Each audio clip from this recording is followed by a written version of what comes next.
Amém. Boa noite, irmãos.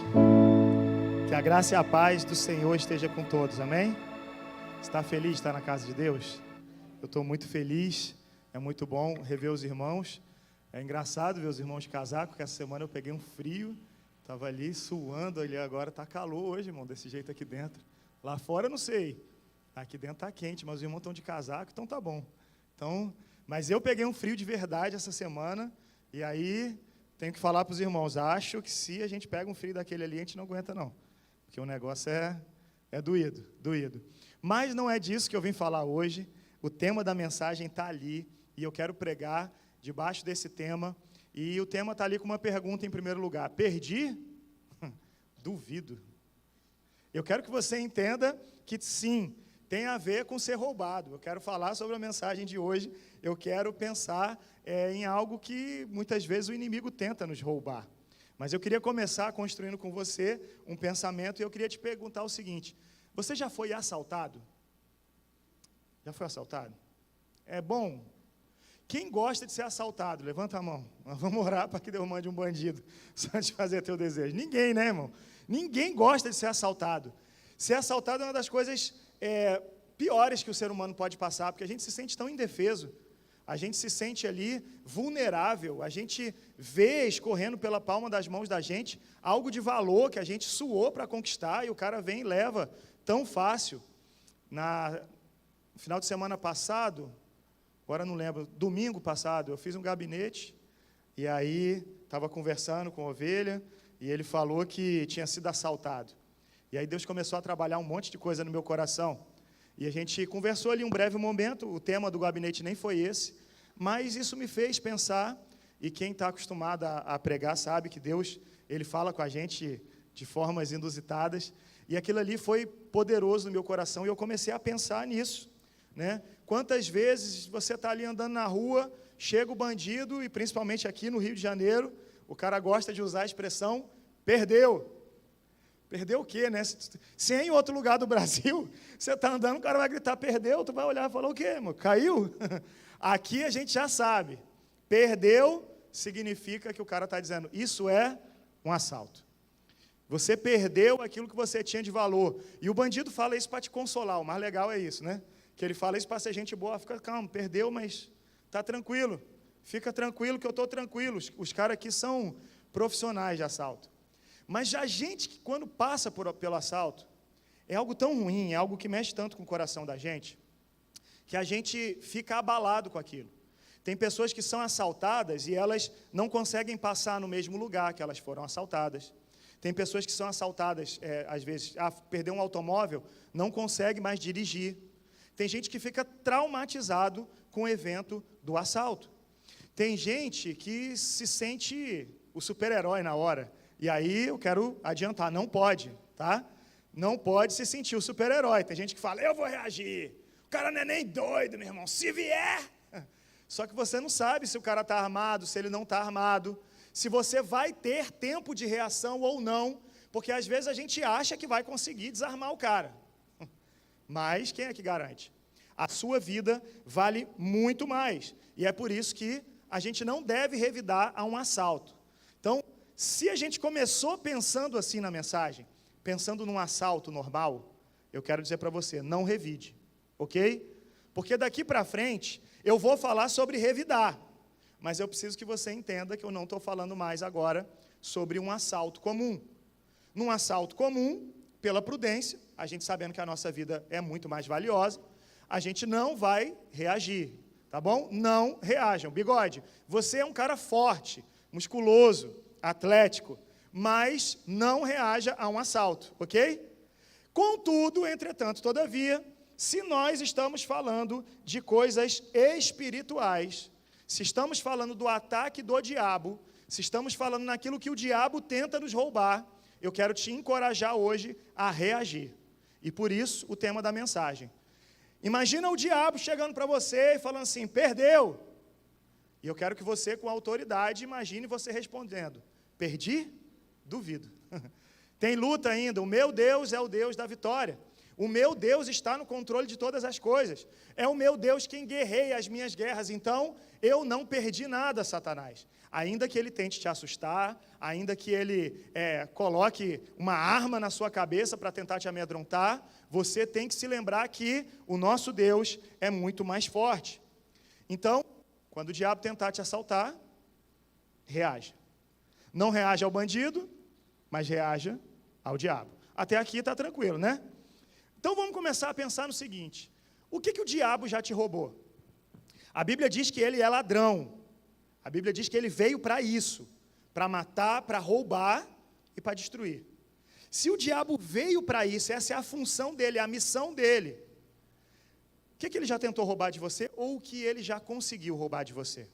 Começa a pensar aí em alguma coisa. Será que o diabo já te roubou algo relacionado à sua família?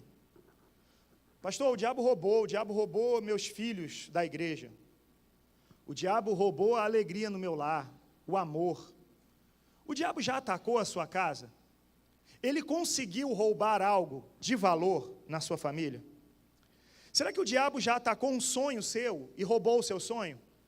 Você hoje está aí com um pouco mais de idade, mas você lembra lá atrás quantos sonhos o próprio Espírito Santo tinha plantado no seu coração? Eu converso com muitas pessoas que chegam, às vezes, numa idade mais avançada, e elas falam: quando eu era mais novo, eu gostava de fazer isso que os jovens fazem, mas agora eu não tenho mais gás. Eu gostava de sair para evangelizar. Quer ver um exemplo? Cadê o PQD? O PQD é um velho novo. O PQD já falou isso para mim. Quando eu era mais novo, a gente saía, gostava dessa coisa e tal. E às vezes eu sinto que eu não sou mais o mesmo. PQD é assim mesmo, tu me chama para conversar, a gente vai aqui, a gente vai dando o exemplo aqui dentro do limite, não vamos ultrapassar nada que é segredo, né? Isso acontece, irmão. O diabo muitas vezes rouba sonhos de Deus, sonho de você ser um missionário, sonho de você se aprofundar mais na obra do Senhor.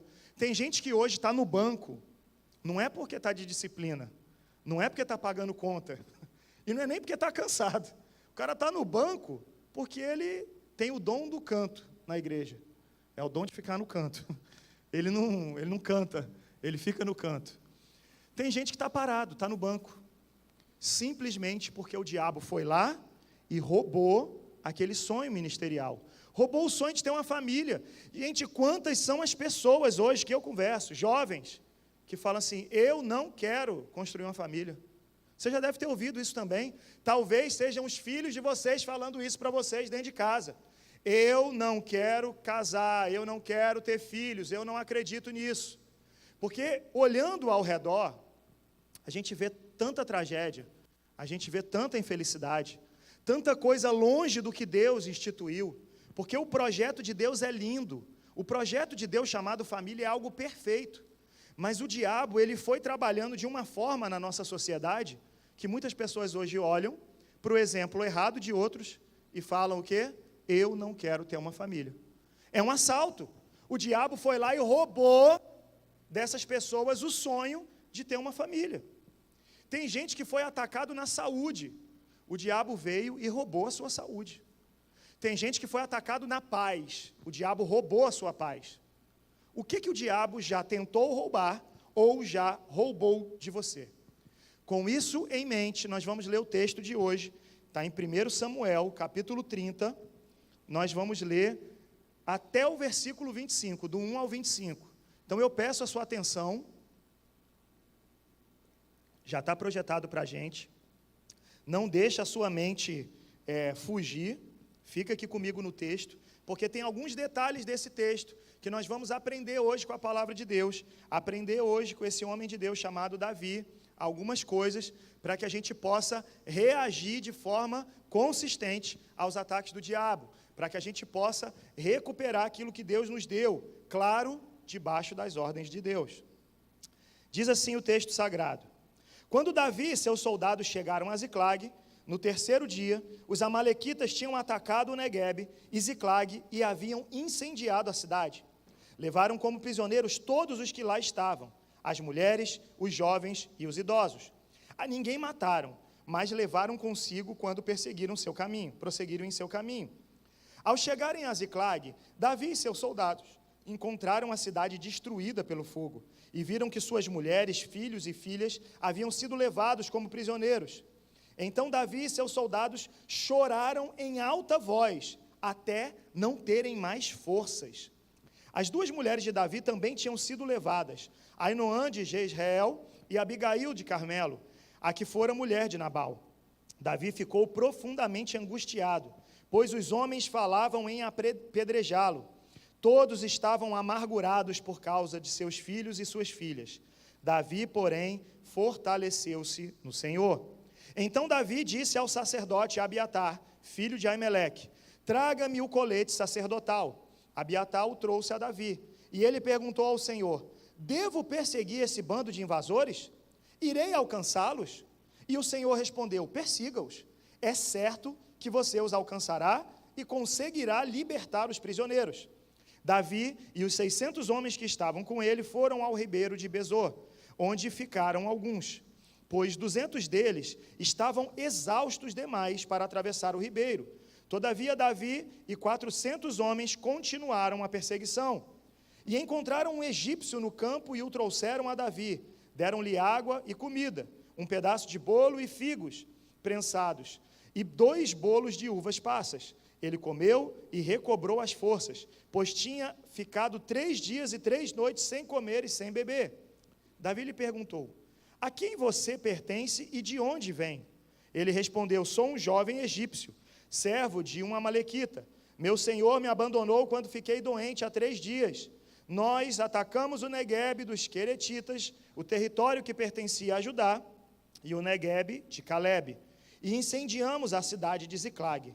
Davi lhe perguntou: você pode levar-me até esse bando de invasores? Ele respondeu: jura diante de Deus que não me matarás, nem me entregarás nas mãos de meu senhor, e te levarei até eles. Quando ele levou Davi até lá, eles estavam espalhados pela região, comendo, bebendo e festejando os muitos bens que haviam tomado da terra dos filisteus e de Judá. Davi os atacou no dia seguinte, desde o amanhecer até a tarde, e nenhum deles escapou, com a exceção de 400 jovens que montaram em camelos e fugiram. Davi recuperou tudo o que os amalequitas tinham levado, incluindo as suas 2 mulheres. Nada faltou, nem jovens, nem velhos, nem filhos, nem filhas, nem bens, nem qualquer outra coisa que fora levada. Davi recuperou tudo. E tomou também todos os rebanhos dos amalequitas, e seus soldados os conduziram à frente dos outros animais, dizendo: estes são os despojos de Davi. Então Davi foi até os 200 homens que estavam exaustos demais para segui-lo e tinham ficado no ribeiro de Besor. Eles saíram para encontrar Davi e os que estavam com ele. Ao se aproximar com seus soldados, Davi os saudou. Mas todos os maus e vadios que tinham ido com Davi disseram: uma vez que não saíram conosco, não repartiremos com eles os bens que recuperamos. No entanto, cada um poderá pegar sua mulher e seus filhos e partir. Davi respondeu: não, meus irmãos, não façam isso com o que o Senhor nos deu. Ele nos protegeu e entregou em nossas mãos as forças que vieram contra nós. Quem concordará com o que vocês estão dizendo? A parte de quem ficou com a bagagem será a mesma de quem foi à batalha. Todos receberão partes iguais. Davi fez disso um decreto e uma ordenança para Israel, desde aquele dia até hoje. Bom, vamos pensar no contexto desse texto? A gente chega nessa história, a gente está vendo o que aconteceu. Davi chegou na cidade dele e ele percebeu que os inimigos tinham atacado a cidade. Queimaram tudo, roubaram tudo, levaram mulheres, filhos, idosos, levaram todo mundo. Davi consulta ao Senhor, depois de perceber que os homens estão muito angustiados, querendo até apedrejá-lo, e ele recebe de Deus a resposta: pode ir. Davi vai ao encontro dos inimigos com 600 homens, e aqueles homens então, no meio do caminho 200 param, 400 vão à batalha, conquistam tudo, trazem tudo de volta, e no final das contas, Davi intervém para que até mesmo aqueles 200 que tinham parado no meio do caminho recebam. Esse é um grande resumo dessa história. Mas como é que a gente chega nessa história? O que está acontecendo antes para a gente entender por que isso é tão importante para Davi? Você já deve ter ouvido falar no rei Saul. O rei Saul foi rei antes de Davi. E Davi, nessa época, ainda não era o rei. O rei era Saul. Embora Davi já tivesse sido ungido pelo profeta como rei, o rei era Saul. E Saul, ele ficava enciumado de Davi. Saul começou a ouvir uma música, e a música dizia: Saul matou milhares, Davi 10 milhares, dezenas de milhares em outras versões. E aí ele começou a ficar muitíssimo enciumado. E ele falou: eu vou pegar esse Davi e vou acabar com a raça dele. E Saul começou a perseguir Davi. E Saul perseguiu Davi, perseguiu até que Davi teve que fugir de Saul. E a vida de Davi levou alguns anos peregrinando, fugindo de Saul. Davi ia para um lugar, Saul mandava um destacamento atrás dele, tentando matar Davi de todas as formas. Davi fugia. Por 2 vezes, Davi teve condições de matar Saul e não fez. Uma vez, diz a palavra, que Saul estava dentro de uma caverna, aliviando o ventre. Nada fora do normal para um ser humano. Davi estava dentro dessa caverna, ele cortou um pedaço do manto de Saul, e depois ele falou para ele: eu podia ter te matado, não matei. Saul finge que se arrependeu, ou se arrependeu e depois desarrependeu, não sei o que aconteceu, mas ele volta a perseguir Davi. Outra vez, lá está Saul dormindo, Davi vai até lá onde ele está dormindo, de novo, Davi tem a oportunidade de matá-lo, mas Davi não o mata. E mais uma vez, Saul ou se arrepende, ou finge que se arrependeu, não sei, mas Davi percebe que ele precisa fugir, não tem jeito. Chega a um ponto que Davi fala: se eu continuar, esse cara vai me matar, eu tenho que sair do território de Israel. E aí Davi tem uma ideia, ele fala: aonde eu iria, que Saul não iria atrás de mim? E ele vai para um lugar chamado Gate. Se você se lembrar bem da história de Davi e Golias, você vai lembrar que Golias veio desse lugar. Agora ele vai para o lugar da terra do cara que ele matou, que desafiou o exército dos outros, e Davi vai para lá.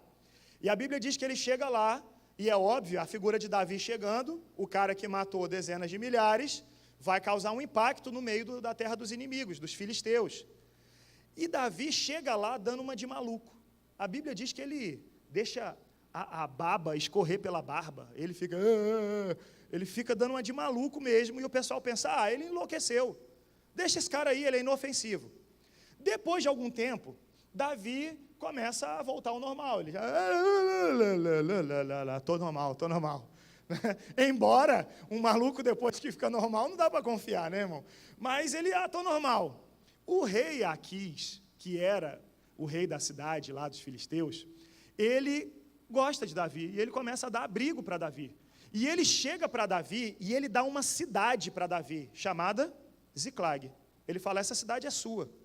E nessa altura, já tinham 600 homens que tinham se ajuntado a Davi. Quem eram esses homens? Homens honrados, homens abençoados? O pastor Jesaías já fez ali, não. A Bíblia fala que eram vadios, homens sem ocupação, homens dados ao crime, homens dispostos a fazer coisas perversas para sobreviver. Talvez pelo contexto de vida, a vida os empurrou para isso, não vamos entrar nesse detalhe. Mas o fato é que eram homens assim. Só que Davi consegue liderar essa galera, transforma esse povo num exército, são esses 600 que a gente está vendo aqui. Eles então se instalam naquela cidade, com as suas mulheres, os seus filhos, os seus bens, e a vida parece boa. Os filisteus vão entrar em guerra agora contra o povo de Israel. E Davi, que está lá junto com os filisteus, agora ele fala: eita, eu vou ter que ir nessa batalha. E ele chega para o rei Aquis e ele fala: ô rei, eu estou aqui, eu vou contigo. E o rei dos filisteus, nessa altura, confiava em Davi. Ele fala: ótimo, você vai me proteger, você é o cara, quem melhor do que você para me proteger? Só que o exército do rei dos filisteus olha para o rei e fala assim: ô rei, é melhor não levar esse cara não. E se ele estiver mentindo? E se no meio da batalha ele se voltar contra nós? De dentro do nosso exército surgiu uma rebelião. Olha o risco que nós vamos correr de perder essa batalha. Dispensa Davi. E aí o rei chega para Davi e fala: não vai dar, não tem como você ir, pode voltar para casa. Davi pega os seus homens e fala: beleza, para mim é até melhor, não preciso matar meus irmãos. E ele está voltando para casa. Eu fico imaginando que se fosse eu, depois de ganhar uma folga do trabalho, já ganhou folga no trabalho, aquela que você não espera? Que o chefe chega: pode ir para casa, descansa um pouco. Vai dormir, né, Cecília? Dorme um pouquinho. Já pensou? Uma coisa boa, o rei acabou de falar isso para Davi, Davi está voltando com os homens dele, e quando ele chega, eu fico imaginando ele vendo fumaça saindo da cidade ao longe, e a cidade foi incendiada, o coração deles começa a palpitar mais, eles sabem que ali tem coisa de valor, não estou falando de ouro, eu estou falando da família deles, estou falando de algo precioso, de verdade, e eles se aproximam e eles percebem que não tem ninguém, a cidade está vazia, destruída, foi tudo saqueado, e eles começam a se perguntar, o que será que aconteceu? Será que as nossas mulheres, será que os nossos filhos, os nossos pais, será que eles estão vivos? Será que eles estão mortos? O que aconteceu com eles? Levaram tudo, perdemos tudo. E é perder tudo de verdade, porque às vezes a gente usa a expressão perdi tudo, e às vezes não perdeu tudo, né? Ali eles tinham perdido tudo. E aquela angústia começa então a tomar conta daqueles homens, e eles fazem uma pressão para Davi. É nesse ponto que a gente está aqui na história. Eu fiz questão de contar todo esse contexto para te perguntar, como é que você se sentiria no lugar de Davi? Você foi fiel ao seu rei, o rei Saul. Inclusive se casou com a filha dele, uma das filhas dele. Esse cara está te perseguindo. Você dá a vida pelo exército, mas esse cara te persegue. Esse cara quer te matar. Você tem que fugir para o território inimigo. Você corre perigos. Quando a sua vida começa a se reconstruir, agora você tem um exército, você tem a sua família, está tudo ajeitadinho na sua cidade, está tudo bonitinho. Quando tudo parece ir bem, uma tragédia acontece e ele é roubado de tudo. Como você se sentiria? Às vezes a gente passa por um problema, né? Esses dias eu tive que levar o carro no Ítalo de novo. O Ítalo está ficando rico rapidamente ele está enriquecendo, né? E eu cada vez mais olhando a fatura do cartão. Assim, da última vez que eu abri, a folha rolou, parecia um pergaminho, aqueles livros sagrados, rolou até lá embaixo, assim, já. Por isso que nem pego mais no papel a fatura, porque, cara, coitada das árvores para imprimir tanto papel ali, tanta informação, meu Deus, misericórdia. Mas, enfim, não vem ao caso. Levei o carro, e aí eu fiquei pensando, caramba, quando o Ítalo falou para mim, dá 900 e pouco. Eu falei... Ele falou, já troquei. E eu só sabia fazer isso. Eu falei, meu Deus do céu. Né? E aí eu fico pensando naquela hora, eu fiquei pensando, falei, ai meu Deus do céu, caramba, foi tudo nada, foi uma parte, mas não era tudo. Mas já dá uma aflição no coração da gente. Caramba, meu Deus do céu, como é que eu pago 900 e pouco? Às vezes, é uma enchente que vem na sua casa, não sei, entrou água, o guarda-roupa estufou, e aí aquilo machuca o coração da gente, e fala, caramba, foi difícil conseguir. O que você sentiria no lugar de Davi, se você tivesse perdido tudo? Eu estou dando exemplos nossos, que são um nível abaixo. Imagina agora você não ter a certeza, nem se a sua família está bem. Você chegou em casa, sua casa está pegando fogo e não tem mais nada lá dentro. Roubaram tudo, pegaram todos os seus móveis, todos, destruíram sua casa, queimaram ela, e você não tem informação da sua família. O que você sentiria? Irmãos, eu estou fazendo essa pergunta e insistindo nela, porque algumas pessoas reagem de forma humana, e outras reagem do jeito que Jesus ensinou. Se você reagir da forma humana, ou você vai querer, simplesmente, vai ser tomado pela sede de vingança, ou, se você, de repente, for ali só na sua humanidade, vai ficar procurando um culpado, buscando alguém para culpar. Mas quando a gente age da forma que Jesus quer, é totalmente diferente. E é aqui que eu quero começar a aprender com o texto junto com vocês. Eu quero olhar, primeiro, quais são essas reações humanas que podem acontecer. E a primeira reação humana que eu vejo está lá no versículo 4. O texto fala de um choro exaustivo que consome todas as nossas forças. Versículo 4 diz assim: então Davi e seus soldados choraram em alta voz até não terem mais forças. Eu nem vou perguntar se você já chorou. Eu vou perguntar se você já chorou em alta voz até não ter mais forças. Sabe aquele momento que você sai de perto de todo mundo, que você quer chorar sozinho, que o sofrimento é grande demais, e você chora até que chega um ponto que você não... Tem gente que dorme, de tão exausto que fica. O texto está falando de algo assim. O texto está falando que Davi e os seus soldados choraram em alta voz até não terem mais forças. Soldados, homens preparados para a guerra, perderam a força porque estavam chorando. Essa é uma reação humana. Muitas vezes nós tomamos essa reação quando a gente perde alguma coisa. A gente senta e chora. Ai, meu Deus, eu não sei o que aconteceu. E a gente chora e chora, e se lamenta, e se lamenta, e se lamenta. Mas aquilo não resolve o problema. Eu não estou falando que você deve reprimir os seus sentimentos. São duas coisas diferentes. Se tem algo doendo, você deve colocar para fora. Mas, quando você extrapola o limite do que é um desabafo, um choro de desabafo, e você vai ao ponto de ter o limite de perder as suas forças, é porque você extrapolou na medida. A tristeza foi além da conta. Você se deixou levar por um momento muito cruel, que te deixou paralisado. Salmo 126, que eu amo, fala que a gente precisa plantar enquanto a gente chora. Porque aqueles que semeiam em meio às lágrimas, se eu não me engano é o versículo 5 do Salmo 126, coloca para a gente, está lá, ó. Aqueles que semeiam com lágrimas, com cantos de alegria colherão. Coloca o 6. Aquele que sai chorando enquanto lança a semente, voltará com cantos de alegria, trazendo seus feixes. Essa é a recomendação. Está doendo? Não pare. Chora, põe para fora, mas não deixe isso te paralisar.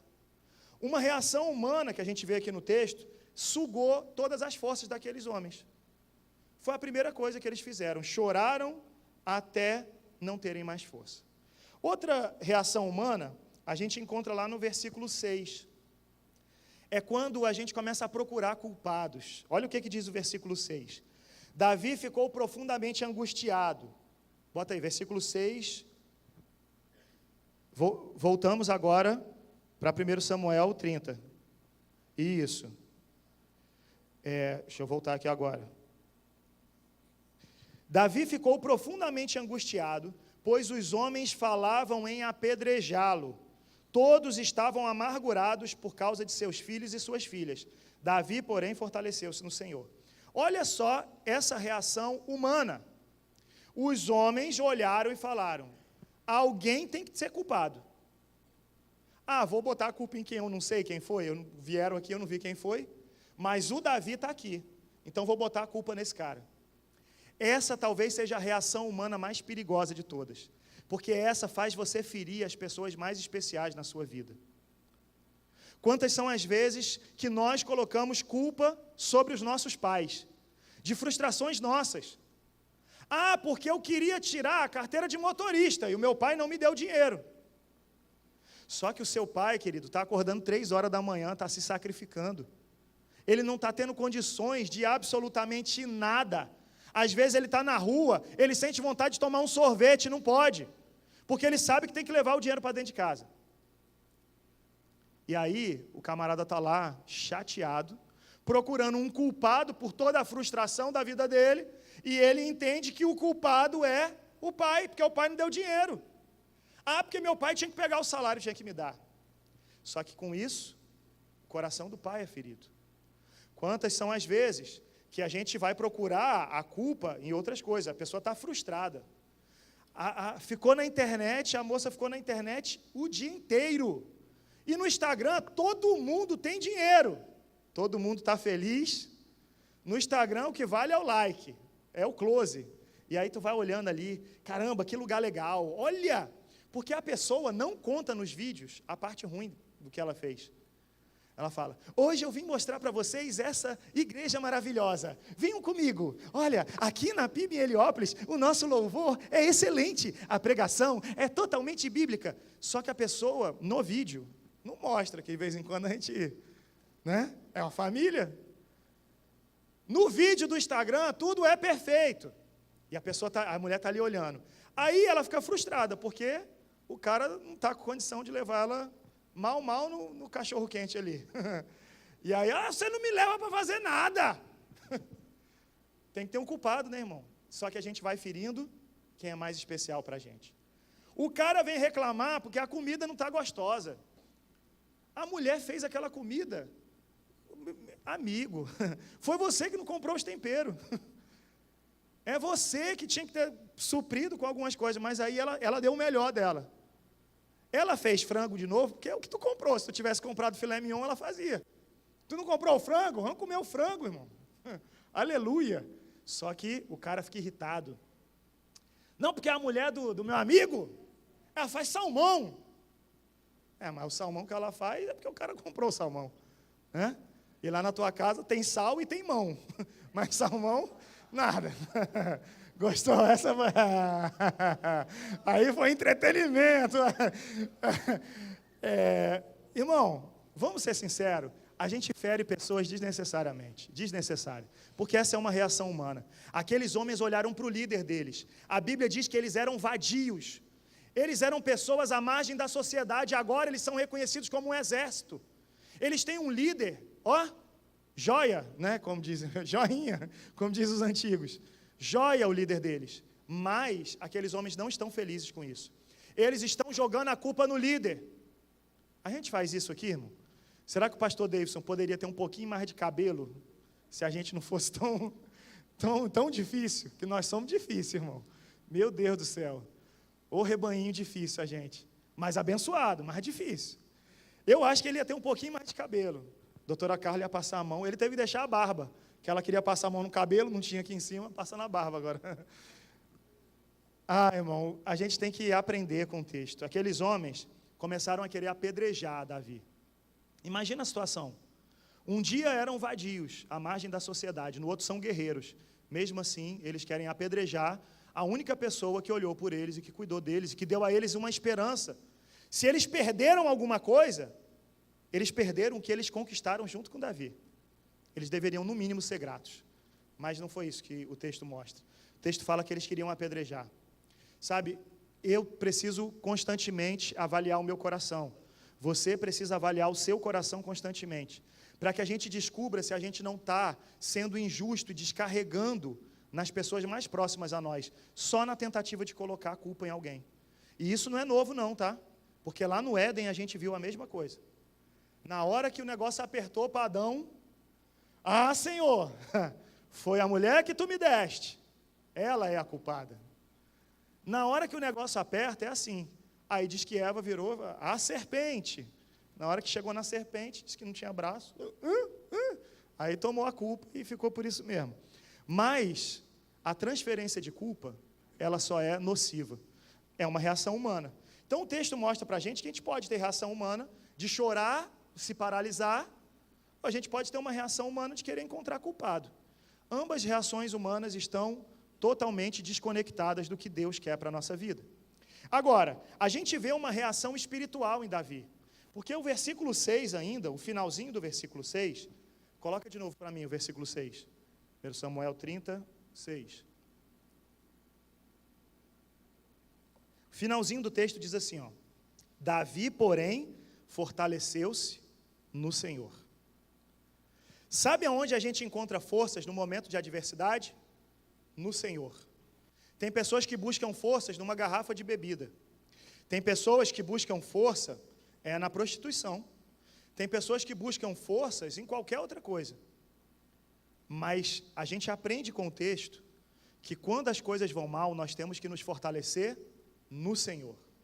Eu e você precisamos buscar ter forças no Senhor. Só assim a gente vai conseguir reagir. Só assim a gente vai conseguir recuperar as forças para enfrentar essa batalha. Porque veja bem, apesar de Deus ter poder para chegar lá nos amalequitas lá e falar assim, devolvam tudo. Deus podia fazer isso. Mas Deus fez questão de deixar eles irem lá e batalharem para tomar de volta, para valorizar, para reconquistar. Existem momentos da nossa vida que Deus vai querer que a gente pague um preço. E eu e você vamos ter que pagar esse preço. A gente vai ter que buscar em Deus essa força, porque sem a força de Deus não dá para prosseguir, é muito difícil. Muitas pessoas que pararam no meio do caminho, talvez estão ouvindo essa palavra agora, e eu quero encorajar você, em nome de Jesus, Busque forças no Senhor, ainda não acabou. Você pode se colocar de pé e seguir em frente. Você pode dar a volta por cima. E tudo aquilo que o diabo te roubou, você pode reconquistar para a glória de Deus. Mas você tem que entender isso. Fortaleça-se no Senhor. É porque agora eu estou aí, estou num grupo de apoio. Ótimo, pode te ajudar. Porque eu estou conversando com um amigo. Ótimo, pode te ajudar. Porque agora eu estou fazendo meditação guiada. Porque agora eu li no meu horóscopo, pastor. Tem gente que vai apelando. Tem gente que vai apelando, irmão. Agora tem o horóscopo gospel. Tem, porque são versículos, são coisas legais. Tem mandingas que a gente... Vamos lá. Eu já vi gente aqui postar, hein? Não vou nem olhar para nenhum lado. Mas vamos lá. Assim, várias palavras do dia. Clique com o seu dedo. A palavra que parar é para você hoje. Irmão, é muito bonitinho, né?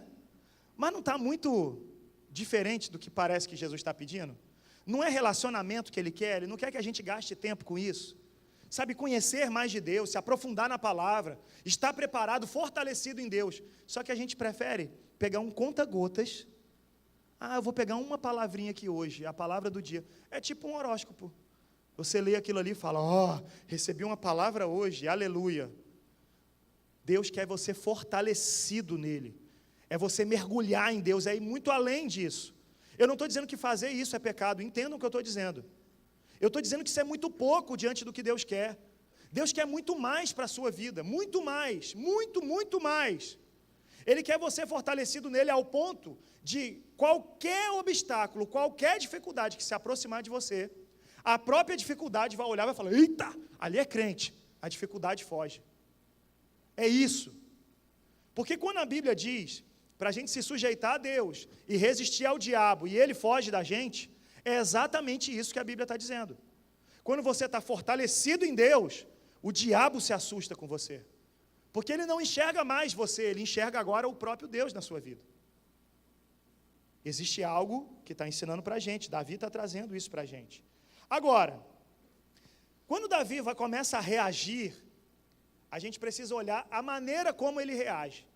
Porque você pode se encorajar e falar assim, pegar agora, meu irmão, o diabo, pode vir, diabo. Aí o diabo vem e a Bíblia diz que tem uma história de que tinham 7 filhos de um judeu chamado Seva. E esses caras eram exorcistas ambulantes.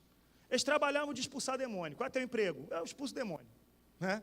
E eles andavam pelo mundo antigo expulsando demônio. Sai espírito ruim. E os espíritos iam saindo. Só que um belo dia, eles encontraram um espírito um pouco mais enjoado. E eles tinham visto Paulo, o apóstolo Paulo, expulsando demônio. E Paulo falava assim, em nome de Jesus, sai. Aí eles olharam e falaram, já sabemos como vamos expulsar? E eles falaram, em nome de Jesus, a quem Paulo prega, sai. E aí o diabo, diz o texto, falou assim, vem cá, quem são vocês? Eu nunca ouvi falar em vocês. Eu sei quem é Paulo. Jesus é óbvio que eu sei, mas e vocês, quem são? E o texto fala que o diabo deu uma surra naqueles homens. E eles passaram a maior vergonha. Então, eu não quero que você se encoraje da forma errada. Vou fazer. Existem alguns princípios a serem seguidos. E o texto traz isso para a gente. Como deve ser a nossa reação? Quais são as coisas que a gente deve fazer? E a primeira coisa que me chamou a atenção, está lá no versículo 7. É que Davi, ele respeitou, eu coloquei aqui, protocolos religiosos. Você vai entender o que eu quero dizer com isso. O texto diz assim, então Davi disse ao sacerdote Abiatar, filho de Aimeleque, traga-me o colete sacerdotal. Abiatar o trouxe a Davi. Olha como é que Davi vai resolver o problema. Eu não tenho que resolver algo e vai ser com a força de Deus, então é do jeito de Deus. Eu vou até o sacerdote, eu vou conversar com o sacerdote. E eu vou cumprir tudo o que a lei diz para eu fazer. Naquele tempo era necessário que o colete sacerdotal tivesse em cena. Hoje em dia, a gente já não usa mais essas vestimentas. Mas a vestimenta ali daquele momento dos judeus era essa. E ele fala, traz o colete. Eu vou fazer do jeitinho que Deus falou. Fazendo sentido ou não, eu vou cumprir todos os protocolos religiosos. Eu não quero que você entenda isso como algo ruim, porque protocolo religioso, eu fiquei, meu Deus, eu vou botar esse tópico mesmo, cumprir os protocolos religiosos, que parece uma coisa ruim, mas não é uma coisa boa. Vamos trocar, talvez, para disciplinas espirituais, né? Quem sabe a gente pensar assim em coisas que a gente precisa fazer. Tem coisa que você sabe que tem que fazer, mas você não faz. E eu fui colocando aqui, ó. Por exemplo, você respeita os mandamentos que a Bíblia tem? Você respeita? Ou você já entrou no time daqueles que falam, essa parte aí eu não concordo muito não. Eu penso diferente em relação a isso que o texto está dizendo. Hoje em dia nós temos especialistas bíblicos que corrigem a todo momento aos líderes. Eles são brabo demais, porque eles viram um podcast. E no podcast o cara falou, e o cara é muito bom, pastor. Você nunca caminhou com esse cara, meu filho. Você não sabe nem se esse cara é de Deus. Eu espero que ele seja, porque muitos estão influenciando uma geração inteira. Mas a verdade verdadeira é que você não sabe nem como ele age na igreja dele. Se ele fala com as pessoas ou não. Porque eu já vi muitos famosos desse, e eu já cruzei com alguns nos bastidores, a Laís está ali, sabe do que eu estou falando. Tem gente que não fala nem com a gente. Tem gente que se acha o bonzão. Aí quando acha que tem algum benefício, então eu vou falar com esse cara. Aquele ali é o pastor de jovem lá, daquele pastor da Billy Graham lá, vou falar com ele. Já passei por isso também, irmão. Por quê? Porque existem homens que não são de Deus, essa é a verdade. Se fossem de Jesus, agiriam como Jesus. E eu não consigo imaginar Jesus fugindo de ninguém. Eu já fui uma vez querer falar com o Lohan, que tinha acabado de cantar, e eu fui falar com a minha ovelha. E o cara falou, não, agora não vai dar para tirar foto não. Eu falei, eu não quero foto com você. Eu falei, eu vim falar com o Lohan. Eu não vim falar com você, eu vim falar com o Lohan. Tu lembra disso? Tu lembra disso, cara? Lá na igreja do pastor Felipe, eu falo mesmo, pronto, quem quiser, liga os pontos aí. O pastor Felipe é de Deus, foi quem estava lá, o cara lá. Tu lembra. O cara, eu falei, não quero foto contigo, eu vim falar com o Lohan. Minha ovelha cantou e eu gosto mais dele do que de você. Pronto, acabou. Não, isso eu não falei, não. Essa parte aqui foi a adição do texto. Isso aqui foi tradição oral. Mas olha só, existem protocolos. Cumprir os mandamentos de Deus. Obedecer o que a Bíblia fala do jeito que a Bíblia fala. Tem hora, irmão, que a Bíblia, tem hora que ela confronta o nosso erro. Você acha que não tem coisa que eu leio na Bíblia que eu falo, caramba, aqui é o meu vacilo. E parece que assim, você lê um texto, aqui é o meu vacilo, aí tu lê o outro, eita, olha o meu vacilo. A Bíblia confronta a gente, irmão, mas é para isso mesmo. A Bíblia não é para ficar fazendo massagenzinha, não. Tem gente querendo ser massageado pela Bíblia, não. Tem gente que tortura a Bíblia, bota a Bíblia num negócio, fala o que eu quero, fala agora, senão eu vou te rasgar. E a gente vai torturando a Bíblia, para a Bíblia dizer o que a gente quer ouvir. Não é assim. A Bíblia está aí para nos consertar. Você lê a Bíblia, você respeita a Bíblia. Você está orando, talvez seja a disciplina mais básica de todas, o protocolo mais elementar. Você está orando? Pastor, eu oro. Quando eu vou comer, eu oro. Não, irmão, estou perguntando se você está com a vida de oração. Separou um momento para isso, que você falou, esse é o momento de Deus. Eu sei que a rotina da gente é complicada. Eu sei que uma alteração de rotina desmorona muita coisa. Eu, por exemplo, estou tendo que dar leite para uns filhotinhos, que a mãe morreu, né? Uma cachorra minha morreu, ficou os filhotinhos, estou dando leite para eles. Toda hora tem que ir lá. Dá mamar. Isso alterou a minha rotina. A minha esposa está ali atrás, ela sabe do que eu estou falando. Isso alterou a minha rotina, que balançou o momento do meu devocional. E ela falou para mim esses dias, tu vai ter o devocional, que tu tá chato pra caramba. Ela falou para mim, irmão, ela falou. Por quê? Porque eu sei que eu sou essa pessoa. Se eu estiver longe de Jesus, meu irmão, não queiram. Você acha que o velho Jesaías era ruim? Você precisa conhecer o velho Douglão.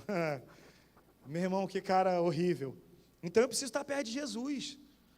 Alterou a rotina. Você já não sabe o que fazer. Eu sei que tem tudo isso. Mas a gente tem que atravessar essas dificuldades e orar. Buscar a Deus em oração.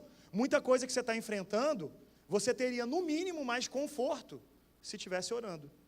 Mais sabedoria para lidar com a situação se estivesse orando. Mas não está orando. Aí fica igual barata tonta. Já viu barata tonta, aquela barata voadora? Elas vêm tontinhas, irmão. Embora ela te acerte, ela não está te procurando, ela só está desnorteada. Desnorteada, ela está voando para algum lugar. Tem gente que está assim na vida. E cuidado com isso. Isso é muito perigoso. Tem muita coisa. O texto está falando que ele foi até o sacerdote. Vamos lá, irmão, vamos falar de respeito à liderança? Eu acho que é muito necessário no nosso tempo. Respeito à liderança. Olha, irmão, a gente tem que entender que é uma linha muito tênue entre não endeusar o líder, isso é errado, mas desrespeitar, desvalorizar, desprestigiar. A gente está vivendo tempos em que a palavra dos líderes já não vale de mais nada. Tem gente que não está nem aí. E a única coisa que a pessoa fala, eu não concordo com o que o pastor falou, não. Meu Deus do céu, irmão. Meu Deus. Deus levantou pessoas. Ah, pastor, mas eu não confio no líder X. Irmão, então não se submeta a essa liderança, vai para outro lugar. Eu não estou falando isso aqui, irmão, não estou falando com criança, não. Sabe, a gente precisa entender que algumas coisas, a gente está passando dos limites. Eu digo a gente mesmo, porque tem coisa que nós não estamos valorizando, coisas simples, pessoas que Deus levantou. Davi foi lá no sacerdote, falou com ele. Então, olha o tanto de coisa que eu separei aqui, e a gente podia falar de tantas outras, como protocolos espirituais, coisas que a Bíblia manda. Cuidar da sua família, respeitar a sua casa. Você está fazendo isso? Mulheres, vocês são ajudadoras dos seus maridos. Homens, vocês amam as suas mulheres como Cristo amou a igreja. Pais, vocês cuidam dos seus filhos e não os aborrecem, os ensinam sem os aborrecerem, como diz a palavra. Filhos, vocês honram os pais, para que se prolonguem os dias de vocês na terra. Coisas simples, protocolos espirituais. Você ama o próximo, ou o sofrimento do próximo não te importa mais? A gente vive um tempo onde os nossos corações estão cauterizados. Cada vez mais a gente passa pelas pessoas que estão em sofrimento e a gente acha isso comum. A gente já ouviu tantas histórias de pessoas, por exemplo, que estão na beira da estrada e que fingem que o carro quebrou para assaltar alguém, que dificilmente, quando você vê alguém com o carro quebrado, você vai parar e vai ajudar essa pessoa. Mas quando é você que está lá com o carro quebrado, você fica, Deus, manda alguém, uma alma generosa para me ajudar, eu estou no meio do nada. Quando você pega a estrada, você tem noção disso, porque quebrar o carro aqui por perto é muito fácil, chamar um Uber. Agora, quando você está no meio do nada... Então, irmãos, a gente está vivendo esse tempo, consciências e corações cauterizados, pessoas que não se importam mais com o sofrimento do outro. Falei do carro quebrado e nem citei o mendigo que está jogado na rua, na calçada, e que o coração da gente já nem... isso é assim mesmo. Esse cara fica aí, daqui a pouco sai. Somos nós, estou colocando no plural. Eu estou aí junto com vocês, nós fazemos isso, mas está errado. Se nós queremos recuperar as coisas que o diabo levou, a gente precisa estar fortalecido no Senhor. E a primeira parte desse processo de fortalecimento é cumprir exatamente o que Deus quer. Segunda coisa que eu vejo aqui, está lá no versículo 8. No versículo 8, eu vejo que Davi vai orar e ele não impõe a vontade dele. Ele pergunta qual é a vontade de Deus. Olha que coisa interessante. E ele perguntou ao Senhor, devo perseguir este bando de invasores? Irei alcançá-los? E o Senhor respondeu, persiga-os, é certo que você os alcançará e conseguirá libertar os prisioneiros. É um detalhe, mas faz toda a diferença. Quantas vezes a gente vai orar e a gente faz isso? Eu acredito que são poucas. Porque na maioria das vezes a gente não pergunta, Senhor, eu devo fazer isso? Essa é a sua vontade? Normalmente a gente vai orar e fala, Senhor, o que eu quero está aqui, eu tenho uma lista do que eu quero. O que eu quero está aqui e eu te peço que o Senhor abençoe. Senhor, amanhã eu vou lá fazer uma entrevista de emprego. E eu peço que o Senhor abençoe. Essa é a oração padrão que nós fazemos. Agora imagine se a gente fizesse a oração de forma sábia. Senhor, eu devo fazer isso? Senhor, eu devo ir aqui? Eu devo buscar isso? Eu devo falar com tal pessoa? Eu devo ir ali? Eu devo? E vai perguntando para Deus, e Deus vai direcionando os seus passos. Ah, pastor, mas eu não vou ficar incomodando Deus com qualquer coisa. Que incomodar, irmão?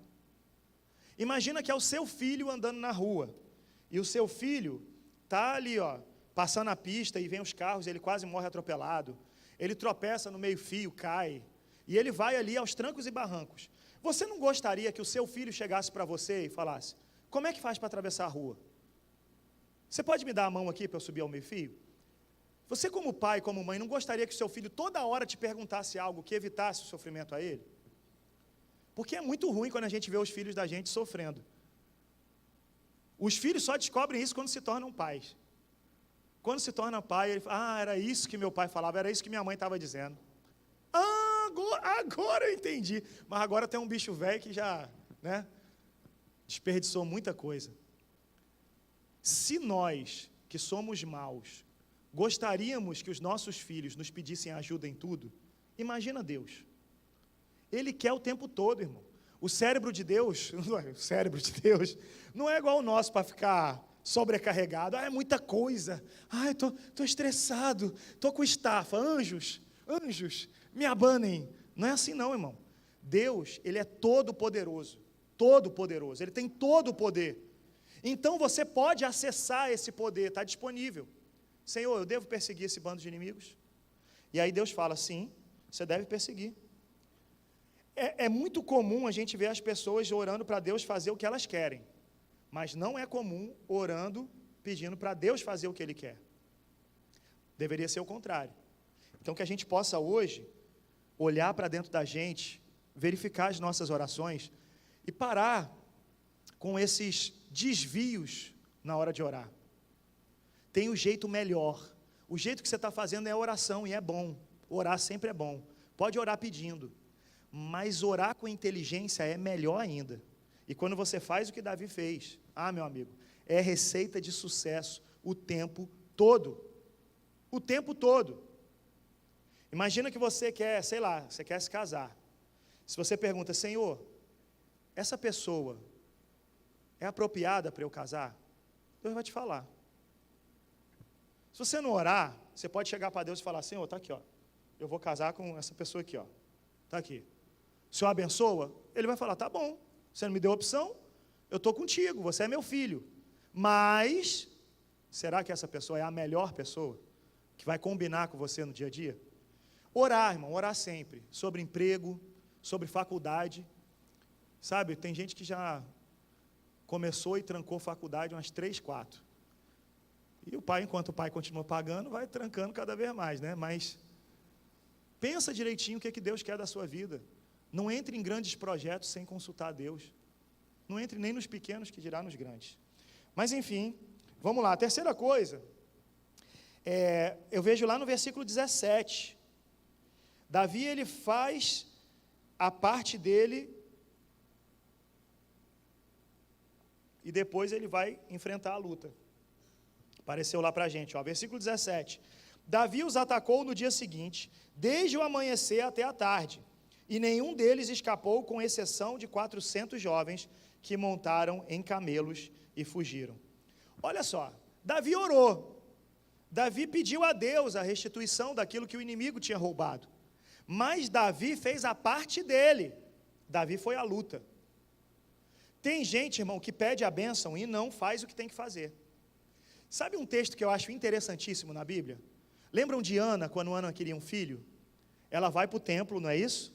Aí ela faz o que? Ela chora diante do altar. O sacerdote pensa que ela estava bêbada, que ela só...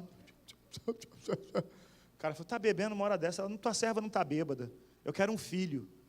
E ali ela recebe uma promessa de Deus, que Samuel viria. Ela até fala: olha, se o Senhor me der um filho, eu devolvo ele para o Senhor.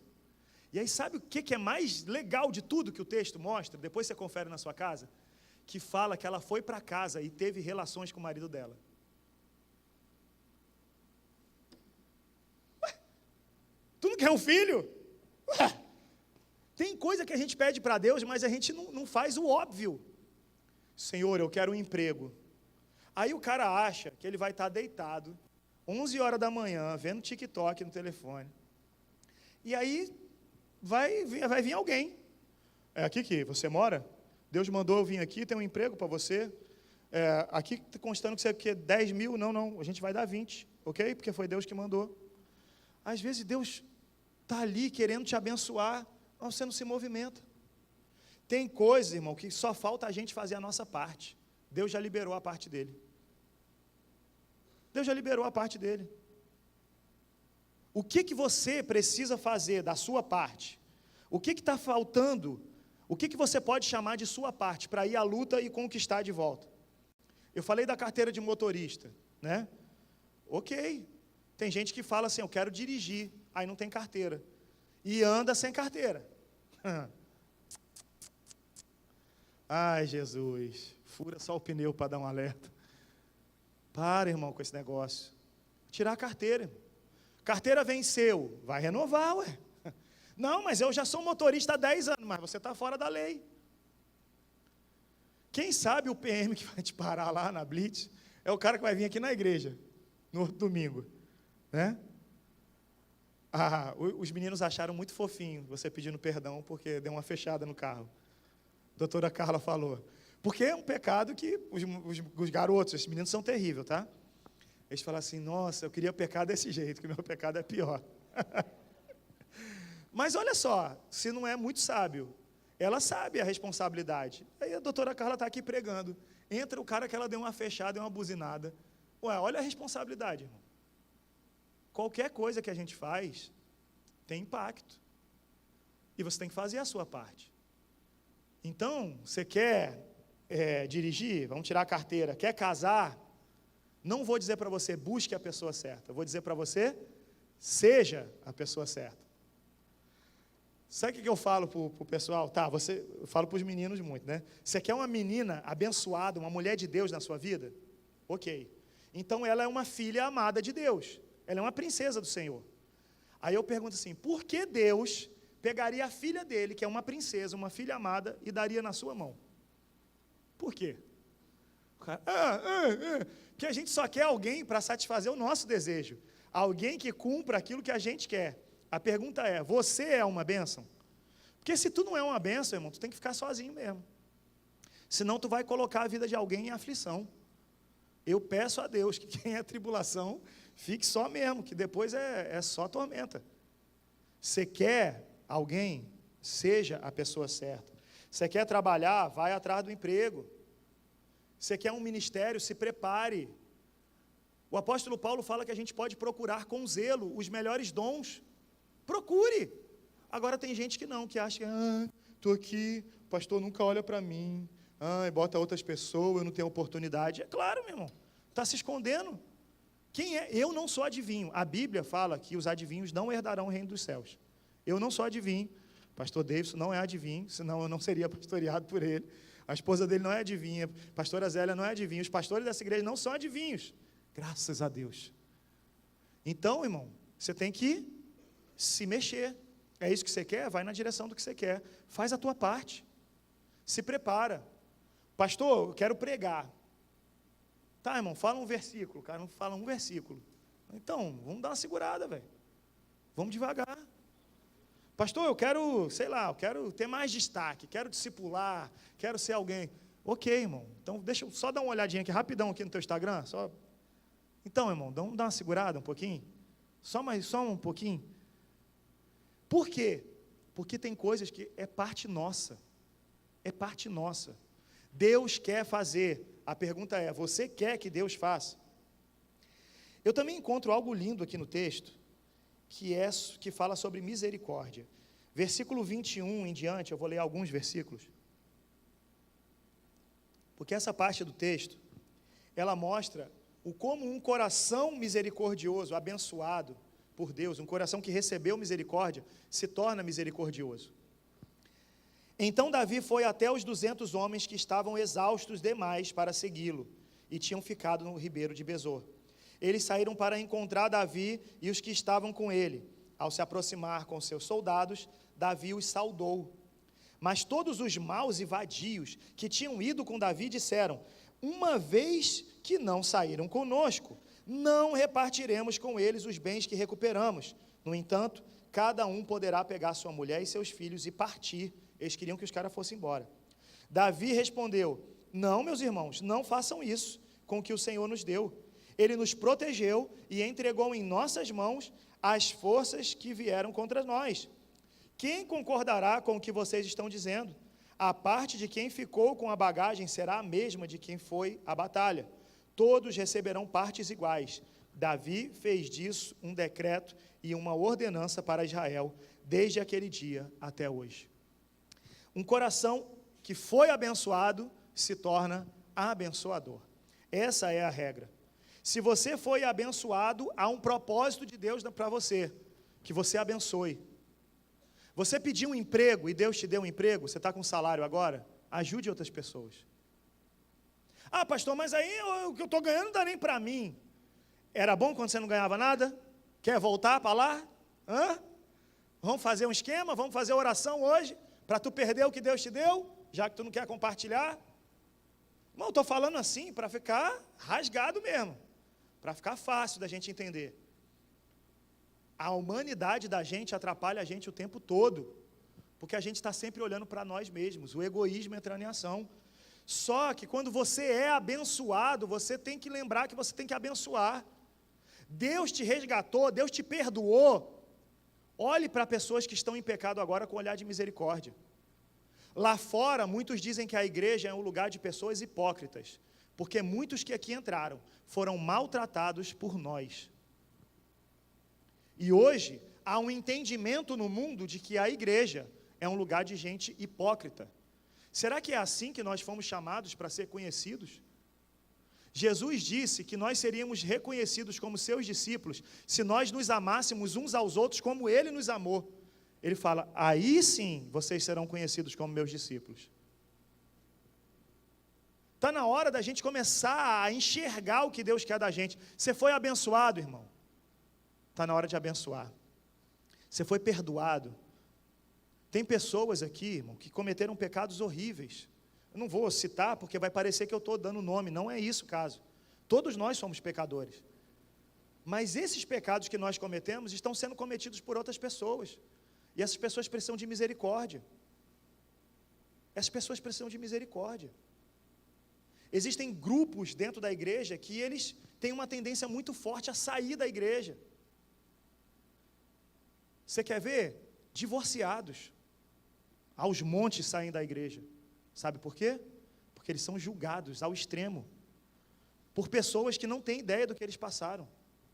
E nem sabem a culpa que eles carregam. Filhos de pastores. Erram como todo mundo, vacilões como todo mundo. Mas quando é o filho do pastor, o peso é nível 1000. Família do pastor, né? Filho não, esposa, todo mundo. O próprio pastor. Pessoas que lutam contra a homossexualidade. Como sofrem. Porque a gente acha que a pessoa tem que simplesmente... É assim e pronto. A pessoa está lutando. Tudo que ela precisa é de alguém para ajudar ela nessa luta. Ela está lutando uma luta terrível. Ela está tentando vencer o pecado. E a última coisa que ela precisa é alguém dizendo, é só você querer. Eu não quero também, assim, de jeito não vai. Aí não vai dar certo. Pessoas que estão lutando contra álcool, cigarro ou alguma droga. Como são discriminadas por nós. Ah, não é possível. Já está 6 meses na igreja. Olha lá, pastor, eu vi aquele jovem lá fumando. Tem que fazer alguma coisa. Não é possível, pastor. Como assim, irmão? Não é possível. Tem que fazer alguma coisa, tem que amar. Se a gente não amar, a gente vai perder essa pessoa. Tudo que eu estou falando é óbvio. Mas a gente joga fora. A gente joga fora. Porque a gente começa com a nossa religiosidade a fazer as coisas erradas. A gente se esquece que a gente foi abençoado. Os caras que estavam com Davi, os 400 que foram lá à batalha e conquistaram tudo, olharam para os 200 que não aguentavam mais e falaram, deixa esses caras para trás, meu irmão. Ó, pega a tua mulher, teus filhos e vai embora. E Davi fala, não, vai ser assim não. Nós vamos dividir tudo igual, está todo mundo junto. Todo mundo junto. Nós somos uma família. Quando ninguém acreditava em nós, aí eu vejo o grande líder Davi entrando em ação. Quando ninguém acreditava em nós, que eram só um bando de vadios, Nós nos reunimos para a glória de Deus. Deus nos abençoou. Quando o inimigo nos atacou, Deus nos abençoou e nós vencemos. Todos nós seremos abençoados. Reparte de forma igual. E aí diz o texto que em Israel isso virou um decreto. Agora é assim. Esse decreto tem que valer para a gente. Se hoje, irmão, você não está mais na fila dos desempregados, lembrem de quem está. Porque na igreja o primeiro discurso da gente é: mas irmão fulano é muito difícil. Mas irmão fulano, não, mas não dá mais não, tem que parar de ajudar ele. Não, irmão, a gente tem que ter sabedoria em como ajudar, em como fazer essa pessoa se colocar de pé, como fazer ela se erguer, mas abandonar não. A gente pode mudar a estratégia, concordo. Se o que a gente está fazendo está dando errado, está alimentando aquele ciclo, ok, vamos mudar a estratégia, mas abandonar jamais, parar de ajudar nunca. Essa é a função da igreja. É assim que nós somos conhecidos no reino espiritual. Pessoas que se importam, pessoas que têm amor. É assim que o diabo sabe quem é um filho de Deus e quem não é. Ele reconhece pelo amor. Essa é a grande marca do cristão, o amor. Sem o amor, nós não somos nada. Sem o amor, não faz sentido. O apóstolo Paulo, lá em 1 Coríntios 13, ele diz que sem o amor, nada disso faz sentido. Ou nada disso valerá, em algumas outras versões. Nada disso tem sentido. Você pode fazer tudo. Você pode ser a melhor pessoa do mundo. Se não for por amor, não resolve. E para agir movido por amor, você tem que ter um coração que é alimentado na fonte por Deus. Eu queria desafiar você a refletir hoje em tudo isso que a gente falou. Porque, olhando para esse texto, eu vejo coisas muito claras. O diabo, ele tenta roubar a gente em todas as áreas, do início ao fim. Desde os bens materiais que ele tenta destruir, até mesmo o nosso coração, que deveria estar amando e não está. O diabo tenta roubar. E se você permitir, ele vai conseguir. Sabe, eu aprendi uma coisa. Existe um ditado que fala: a ocasião faz o ladrão. E é verdade. Se você for ali para a Avenida Heliópolis, nós não estamos num lugar perigoso em Belford Roxo. Heliópolis é top. Você que nos acompanha, que nunca veio aqui em Heliópolis, aqui é pique Zona Sul. Aqui o pessoal do Flamengo vem para cá congregar aqui, porque aqui é melhor. O sorriso da doutora Carla é lindo, mas é verdadeiro. Aqui é bom, mas vai para a Avenida Heliópolis, pega o teu celular, 10 horas da noite, fica andando assim, ó, na Avenida Heliópolis. Assim, né, com a unha das garotas é assim. De repente você vai ouvir um barulho de moto.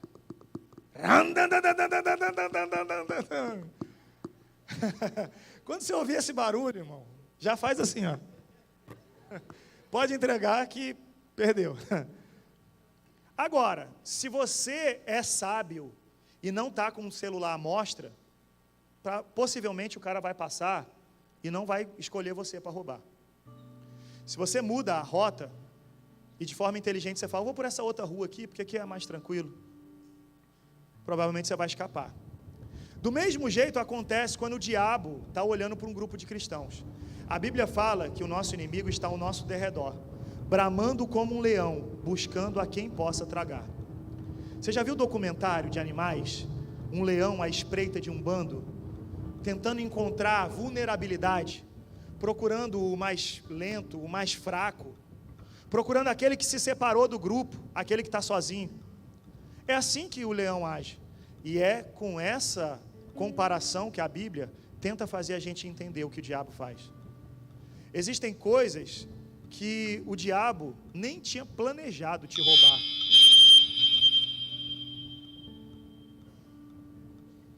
Eu espero que não tenha sido o diabo tentando roubar a nossa atenção. Se for diabo, está repreendido. Se for só o som, a gente dá um jeito, que o Marcelão é bom ali. Amém? Vamos lá. Talvez o diabo não tinha nem planejado te roubar alguma coisa, mas você deu mole. Você deu mole porque você começou a gritar dentro da sua casa desnecessariamente. Você cobrou de uma forma dos seus filhos que você não faz com o filho dos outros. Você não teve sabedoria. Você colocou as suas mãos na sua namorada de uma forma que você só colocaria em uma mulher qualquer, que não tem nenhum valor para você. Mas você tratou a mulher que você fala que ama, que quer se casar, da mesma maneira. Tudo isso são brechas que a gente dá. E o diabo começa a ganhar legalidade para agir. E ele começa a atuar. E a intenção dele, de novo, eu digo, é matar, roubar e destruir. Foi isso que ele fez na cidade de Ziclag. Mas hoje, nós estamos aqui para receber uma palavra de Deus, ainda que o diabo tenha colocado as garras sujas dele. Deus pode nos restituir tudo aquilo que foi roubado. O nosso Deus tem poder para isso, para usar a minha vida e a sua vida na direção do que é certo, do que é vontade de Deus, para te encorajar a pedir perdão a quem você magoou, para te encorajar a corrigir a rota onde você está errando, para te encorajar a voltar a orar pela sua família, coisa que você já tinha parado de fazer, para te encorajar a de novo sentir o teu coração pulsar quando se fala em ministério. A gente falou hoje em cumprir protocolos, talvez seja isso que Deus está cobrando de você. Sabe, eu não sei o que Deus está falando, mas eu sei que muitos aqui foram roubados pelo diabo. Outros estão sendo atacados pelo diabo. E debaixo de ataque, hoje, talvez você queira pedir a ajuda do Senhor. Eu não sei qual é a sua situação. Eu vou te convidar a ficar de pé agora no seu lugar, todos vocês. Nós vamos ficar de pé e nós vamos cantar essa canção. E eu gostaria que você deixasse o Espírito Santo trabalhar dentro do teu coração algumas coisas. Vai falando com Deus. Vai dizendo para Deus o que está acontecendo, como é que está o teu coração. Transforma essa canção na sua oração e adore a Ele.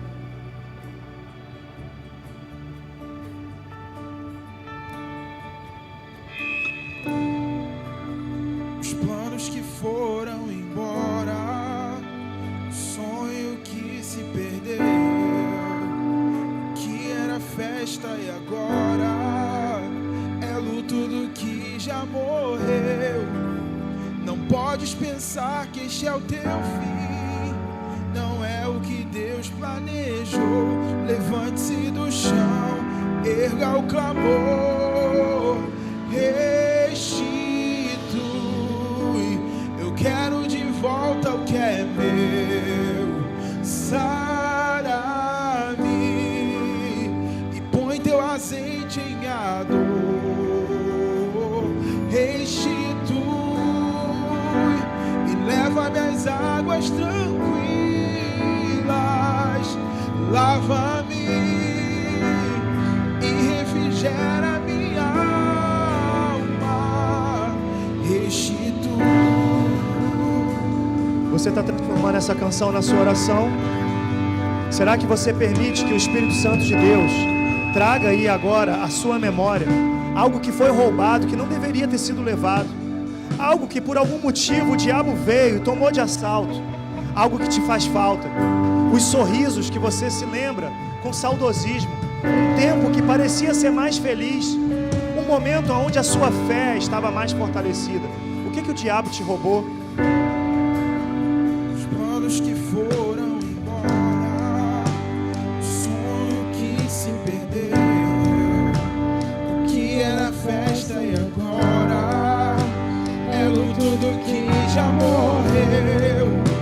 Não podes pensar que este é o teu fim, não é o que Deus planejou. Levante-se do chão, erga o clamor, restitui. Eu quero de volta o que é meu. Sara-me, põe teu azeite em ador. Restitui e leva-me às águas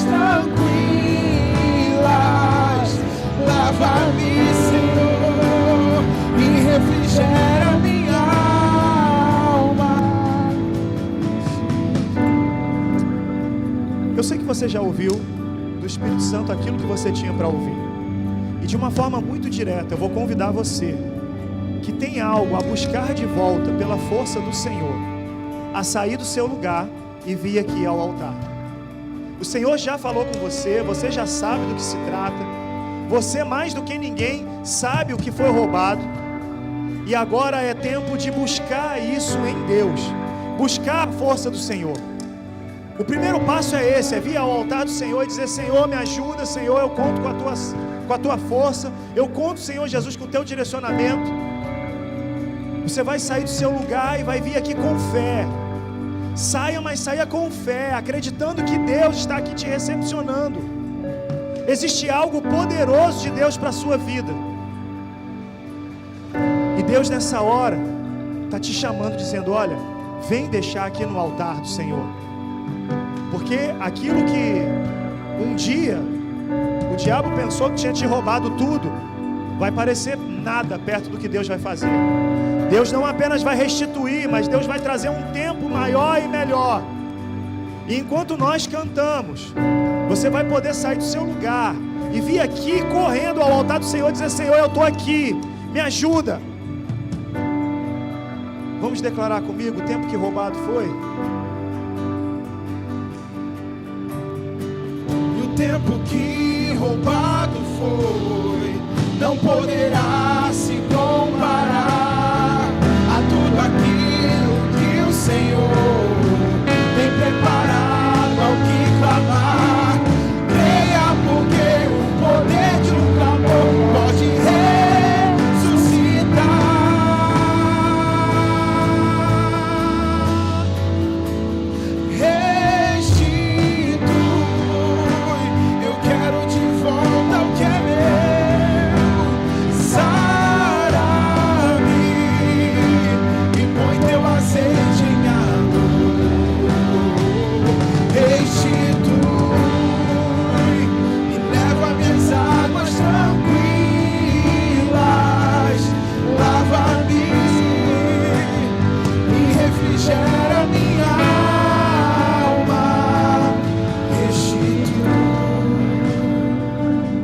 Essa é a sua oração. Algumas pessoas já estão aqui na frente entendendo de Deus que esse é o lugar. É o lugar onde o resgate de tudo aquilo que foi roubado se inicia. Na presença de Deus. Talvez você queira consagrar o seu relacionamento. Sabe, o tempo passa e as coisas parecem mudar. Você está percebendo coisas acontecendo no seu relacionamento com seus filhos. Ei, antes que tudo aconteça em forma de tragédia, coloque no altar do Senhor e diga: Senhor, traz de volta tempos de alegria, de esperança, de renovo, de paz, de consolo. Traz de volta, Senhor, o tempo da esperança. Reanima a minha mente, reaquece o meu coração, restaura a minha fé. Devolve-me, Senhor, a crença de que o Senhor tem todo o poder e vai fazer infinitamente mais do que aquilo que eu posso pedir ou pensar. Há algo que você precisa buscar, a hora é agora. Eu não vou me delongar nesse apelo. Existe um tempo que nós temos que ter responsabilidade. E eu quero te pedir: não deixe que a timidez, a vergonha, não deixe que a preguiça trave você. O Senhor está te chamando. Esse é o seu lugar. Essa é a hora. Talvez você já não acreditava mais no amor. Nós falamos muito em amor hoje. Ah, pastor, eu não acredito mais em amor. Amor foi algo que me feriu, e isso me mudou. E hoje eu sou uma pessoa seca, uma pessoa que não consegue amar de volta. Se isso está acontecendo com você, querido, se alguém te feriu e o diabo roubou de você a capacidade de amar de forma incondicional, o Senhor quer restaurar isso na sua vida hoje. O Senhor quer devolver para você a capacidade de ser parecido com Ele, de amar, de se entregar, de confiar que vale a pena amar e ser amado. Há mais alguém? Esse é o momento. Eu não sei quantas oportunidades você ainda vai ter na sua vida. Mas o Senhor está te dando uma hoje, bem aqui. E você pode escolher agarrar essa oportunidade ou jogar ela fora. Eu te aconselho a agarrar essa oportunidade.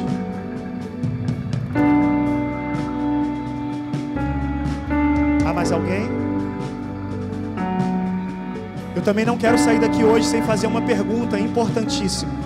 Aliás, duas. Todos estão com os olhos fechados, estão orando, intercedendo, então você não precisa ter vergonha. Deus te trouxe aqui hoje, foi Deus. Eu não tenho dúvida que o Senhor te trouxe aqui nesse lugar. Você está no lugar certo e na hora certa. Vai ouvir a pergunta certa. E só precisa dar a resposta certa. Há nessa noite alguém que deseja fazer uma oração dizendo: Senhor, eu entrego a minha vida a Ti. Eu aceito Jesus como Senhor e Salvador da minha vida. Há alguém assim nessa noite? Ou alguém que está afastado dos caminhos do Senhor, quer se reconciliar com Ele nessa noite? Pastor, a minha comunhão com Deus foi roubada, eu estou afastado de Deus. Eu quero me reconciliar com o Senhor. Há alguém que quer aceitar Jesus ou se reconciliar com o Senhor? Eu vou te pedir que aonde você estiver, que você faça um gesto com a sua mão. Eu quero identificar a sua vida, eu quero orar por você. Há alguém? É um gesto simples que pode mudar a sua história. Há alguém nessa noite? Basta levantar uma de suas mãos.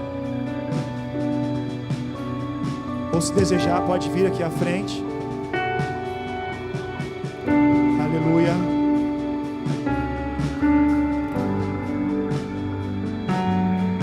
Eu peço atenção aos conselheiros que me ajudem, especialmente homens.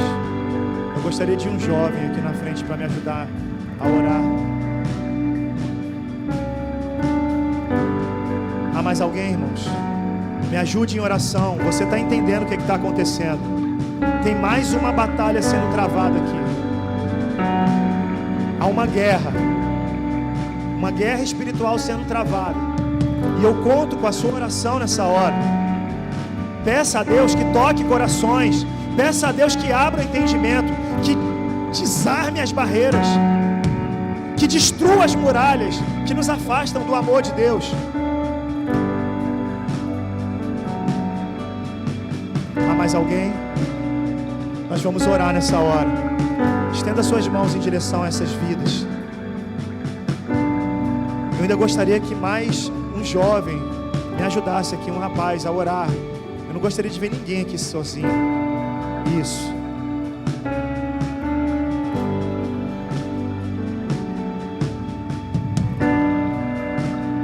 Isso. Aleluia. Senhor, nas Tuas mãos, ó Pai, nós entregamos cada uma dessas vidas que no Teu altar depositam a sua fé, o seu coração, depositam tudo que são e tudo que têm. Senhor, aqui existem pessoas que choram, ó Pai, pelo que aconteceu nas suas vidas, mas existem pessoas que choram pelo que está acontecendo na vida daqueles que amam. Meu Pai, eu te peço nessa hora, em nome de Jesus, o Senhor que conhece a mente e o coração dos teus filhos, responde eles com poder e graça. Senhor, em nome de Jesus, traz um tempo de bênção sobre a vida dos teus filhos. Dê a eles, Senhor Jesus, a certeza de que o Senhor está com eles.